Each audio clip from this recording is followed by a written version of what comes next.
Nagsagawa ng senatorial pre-election survey ang Octa Research. Ang resulta sa unang balita ni Tina Panganiban Perez. Sa tugon ng masa, January 2025, pre-election nationwide survey ng Octa Research, 16 na kandidato ang may statistical chance na manalo kung gagawin ng May 2025 elections noong panahong isinagawa ang survey.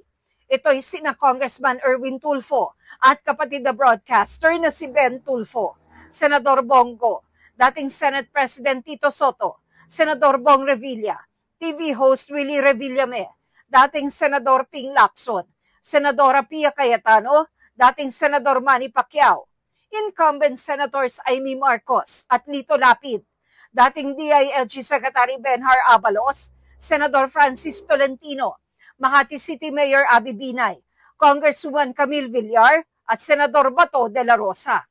Isinagawa ang survey sa pamamagitan ng face-to-face interviews nationwide noong January 25 hanggang 31, 2025. 1,200 male at female probability respondents na edad 18 pataas ang in-interview para sa survey.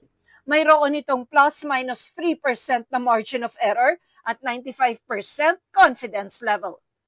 Ito ang unang balita.